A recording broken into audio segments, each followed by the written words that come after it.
بسم اللہ الرحمن الرحیم۔ السلام علیکم ناظرین، آج کی اس ویڈیو میں ہم نبی کریم صلی اللہ علیہ وآلہ وسلم کی پیشن گوئیاں آپ کے ساتھ بیان کریں گے۔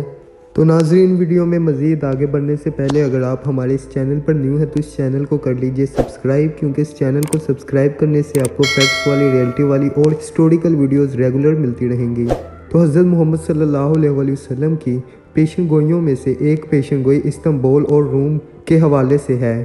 پیغمبر اسلام نے پیشن گوئی کی تھی کہ مسلمان دو شہر استنبول اور روم کھولیں گے، یعنی کہ فتح کریں گے۔ آپ کے ساتھیوں نے آپ سے پوچھا کہ پہلے کون سا کھولا جائے گا، تو اس پر آپ نے جواب دیا کہ پہلے استنبول، جو کہ موجودہ ترکی کا شہر ہے، جسے پہلے قسطنطنیہ کہا جاتا تھا، اور قسطنطنیہ کو پھر مسلمانوں نے فتح کر لیا۔ قسطنطنیہ کو فتح کرنے کے ساتھ روم کی طاقتور سلطنت کا بھی خاتمہ ہوا، جو کہ عیسائیت کے دو بڑے فرقے تھے، ایک روم اور دوسرا استنبول۔ اس کے ساتھ آگے دوسری پیشن گوئی نبی کریم صلی اللہ علیہ وآلہ وسلم نے کی تھی، جو کہ منگول اور تاتار کے بارے میں تھی۔ مسلمان دو قبیلوں سے لڑیں گے۔ پہلے قبیلے کا چہرہ ہتھوڑے جیسا ہوگا، یعنی کہ منگول۔ دوسرا قبیلہ کھال پہنتا ہے اور ان کی آنکھیں چھوٹی ہیں، یعنی کہ تاتار، جو کہ تیمور اور چنگیز خان کے دور میں تھی۔ دونوں پیشن گوئیاں اس وقت ہوئیں جب ان قبائل نے تمام اسلامی ریاست کو تباہ کر دیا اور جزیرہ نما عرب کے علاوہ تمام علاقوں پر قبضہ کر لیا، لیکن چند سالوں بعد انہوں نے قبول کر لیا۔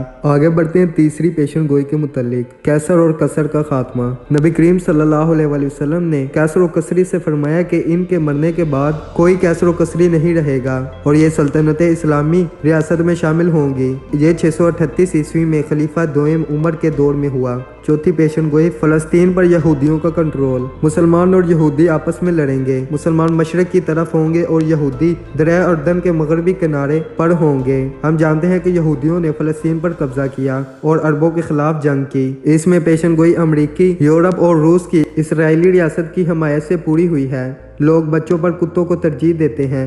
آپ صلی اللہ علیہ وسلم نے پیشن گوئی کی کہ مستقبل میں لوگ اپنے بچوں سے زیادہ کتوں کا خیال رکھیں گے۔ آج ہمیں ایسے جوڑے ملتے ہیں جو بچے پیدا نہیں کرنا چاہتے اور اس کے بجائے کتے پالنے کو ترجیح دیتے ہیں۔ کھلی جنسیت۔ پیغمبر اسلام صلی اللہ علیہ وآلہ وسلم نے پیشن گوئی کی تھی کہ ایک وقت ایسا بھی آئے گا جب لوگ سڑکوں اور دیگر عوامی مقامات پر کھلے عام جنسی تعلقات کریں گے۔ ہم اسے تھیٹر، یونیورسٹی کیمپس وغیرہ میں دیکھتے ہیں۔ سود۔ رسول کریم صلی اللہ علیہ وآلہ وسلم نے پیشن گوئی کی تھی کہ ایک وقت آئے گا جب دنیا بھر میں ہر جگہ لوگ سود کو استعمال کریں گے اور کوئی بھی اس سے بچ نہیں سکے گا۔ یورپ اور امریکہ 19ویں صدی کے آغاز تک سود کے خلاف تھے۔ جب ویٹیکن نے سود کا استعمال شروع کیا تو دوسروں نے قبول کیا۔ مسلمان مصر کو فتح کریں گے۔ پیغمبر محمد صلی اللہ علیہ وآلہ وسلم نے اپنے صحابہ یعنی کہ اپنے پیروکار کو بتایا کہ خدا مسلمانوں کو مصر کو کھولنے میں مدد کرے گا۔ تجارت میں اضافہ۔ بیوی پیسے کمانے میں اپنے شوہر کی مدد کرتی ہے۔ خاندان اور رشتہ داروں کے درمیان تعلقات کمزور ہو رہے ہیں۔ تعلیم میں بہتری آئی۔ انصاف کا نظام غیر منصفانہ ہے۔ مسلمان جھوٹے مسیحا کا مقابلہ کریں گے۔ 40 اسلامی ریاستیں۔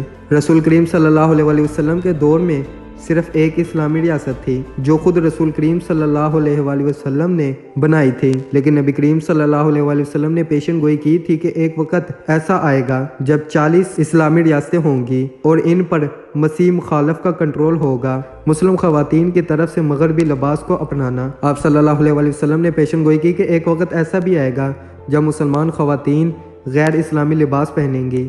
عرب دولت مند ہوں گے۔ عمر ابن الخطاب رضی اللہ تعالیٰ عنہ نے نبی کریم صلی اللہ علیہ وآلہ وسلم کا قول نقل کیا۔ آپ نے فرمایا کہ چرواہے اونچی عمارتوں کے معمار اور عظیم ممالک کے رہنما ہوں گے۔ عربوں نے اب اونچی عمارتیں بنا لی ہیں اور صدر اور بادشاہ ہیں۔ تو ناظرین، یہ تھی حضرت محمد صلی اللہ علیہ وآلہ وسلم کی چند پیشن گوئیاں۔ تو امید کے ساتھ آپ کو ہماری آج کی ویڈیو پسند آئی ہوگی۔ تو ملتے ہیں اپنی ایک اور اچھی ویڈیو کے ساتھ، تب تک کے لیے اجازت چاہوں گا۔ اوکے بائے، خدا حافظ۔